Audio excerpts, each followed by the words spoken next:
Aujourd'hui, on est le 30 octobre 2025. C'est 30 ans jour pour jour depuis le référendum de 1995. Ali, toi et moi, on était petites à l'époque, donc on n'a pas de souvenir de cette journée importante dans l'histoire du Québec. C'est vrai. Fait que c'est pour ça qu'on a décidé de se tourner vers les archives pour voir comment ça a été vécu de la Rive-Sud, ce moment historique-là de l'histoire du Québec. Je dirais un chapeau au journal Le Reflet qui a vraiment fait une complète oui, non avec les résultats. Parce que dans d'autres journaux, l'Halloween, c'est important aussi. Oui, 30 octobre, c'est un grand moment, mais c'est aussi la veille de l'Halloween. On voit là comme pour une poignée de friandises, ça ici au Courrier du Sud, ben ça a même une plus grande photo que Pauline Marois. On voit où le oui l'emporte en Montérégie. Mais bon, la nouvelle était quand même là à la une du journal. C'est similaire au Soleil de Châteauguay où les bébés détrônent les vampires, prend autant de place que la nouvelle sur le référendum. Même chose à La Relève, où il y a quand même une bonne photo de Jacques Parizeau et on fait référence à un éditorial qui s'intitule « Un chêne qui s'incline », mais il y avait aussi beaucoup d'Halloween et autres nouvelles. Voir comment avait sorti le vote dans nos régions. Si je regarde ici, par exemple, du côté de Longueuil, bien, c'est le oui qui l'avait emporté.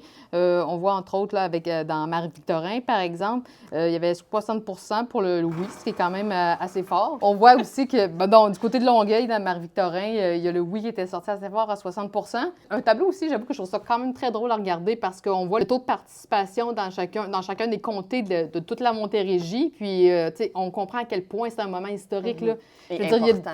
Exact. Il y a des taux de participation de 98,5 à Saint-Hyacinthe. C'est pratiquement tous les électeurs qui se sont prononcés. Peut-être glisser un mot sur la circonscription voisine, Lapinière, donc qui représente le territoire de Brossard.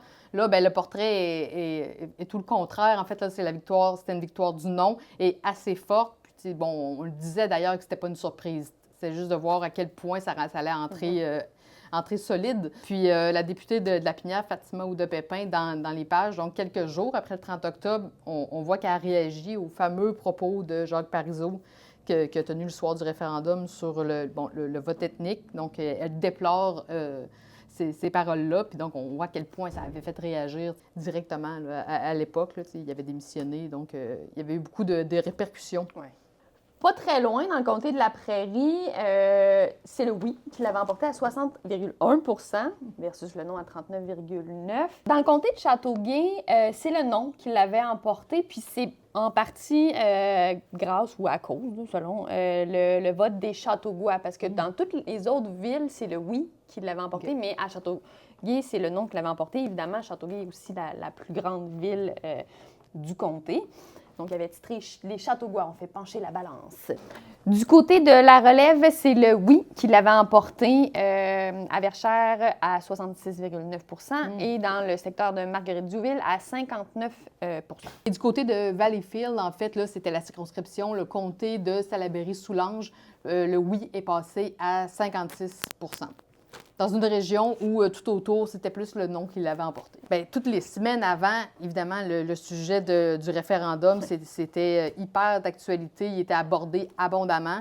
Dans la région de Longueuil, on voit aussi qu'il y a eu beaucoup de visites. Là. Il y avait Pauline Marois qui était, déjà députée de Taillon, qui s'est promenée beaucoup. Elle était dans la caravane du oui, mais on voit qu'à quelques reprises qu'elle a accordé des entrevues au Courrier du Sud ou en fait qu'elle était de passage.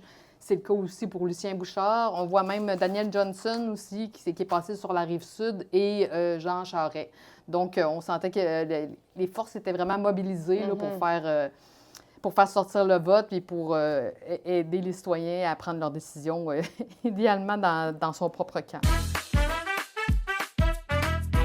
Un truc qui m'a quand même marqué, parce qu'on ne voit plus ça aujourd'hui, là, mais dans le journal La Relève, il y a un éditorial d'une page dans l'édition qui suit le résultat du référendum.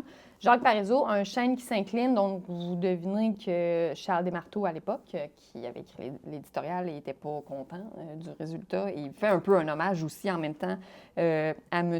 Parizeau.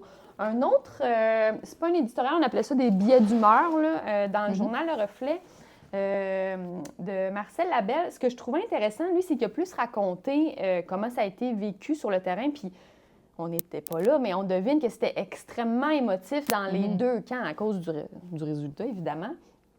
il écrivait que, évidemment, les journalistes du Reflet étaient dans les camps du oui et du non le soir du vote puis des résultats. Et les journalistes ont été en même d'entendre, malheureusement, et je dis bien malheureusement, des propos qui ne font jamais honneur à personne. Donc, je pense qu'on était dans l'émotion brute. C'est certain. Et que probablement aujourd'hui, si ça se reproduisait, bien, c'est sur les réseaux sociaux qu'on pourrait voir un étalement. Tout Mais ça là, se c'était... déverserait. Oui, c'est ça. Là, il y avait une petite censure par les médias, quand même. Oui, là. c'est ça. Puis au Courrier du Sud aussi, en fait, il y a eu une éditoriale, puis ça, c'était avant le référendum. Donc, c'était vraiment, on sent la tentative d'influencer le vote, là. Le propriétaire du journal, Jean-Paul Auclair, se positionne clairement en faveur du oui, en parlant de à quel point ça pourrait aider au développement du Québec, le oui, alors que le non contribuerait à l'assimilation. Donc, avec des termes vraiment super connotés, un tableau qui décrit les deux postures. Donc, vraiment, le journal a pris position, là. Oui, assez clairement. Assez clairement. On s'en doute bien, le 30 octobre, tout le monde devait être rivé devant sa télé pour voir quel serait le résultat pour le Québec, pour sa région. Puis à Valleyfield, il y en a quelques-uns qui ont été privés de télé. Il y a eu une panne du câble pour 400 abonnés dans l'ouest de la ville. Donc, ils ont été privés de la télé pendant jusqu'à 23 heures le soir. Puis c'est drôle, le journal dit que, d'autres ont dû patienter jusqu'à 23 heures avant de se départir de leurs oreilles de lapin. Donc, on voit que la technologie a changé. Il n'y a pas grand monde qui a des oreilles de lapin aujourd'hui. Mais disons que c'était un très mauvais timing pour avoir une panne. Ça devait être particulier parce qu'évidemment, on se rappelle bien que les réseaux sociaux ou Internet n'existaient pas. Donc, c'était pas mal le seul moyen de savoir en direct ce qui se passait, là. Il peut y avoir des méchantes bonnes codes d'écoute. Oui, à l'époque. Sinon, on l'a dit, il s'est écrit énormément de choses sur toute la campagne référendaire. Puis, dans Le Soleil de Châteauguay, je trouvais ça sympathique. C'est dans une des éditions avant, évidemment, le vote. C'est l'histoire des voisins qui s'aiment malgré les affiches. C'est qu'il y avait 2 voisins sur le boulevard Saint-Francis qui ont une énorme affiche. Une qui dit en faveur du non, une en faveur du oui.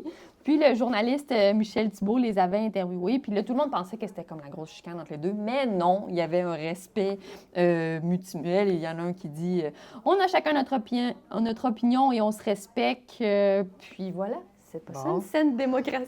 On peut séparer le personnel du politique. Exactement. C'était la preuve.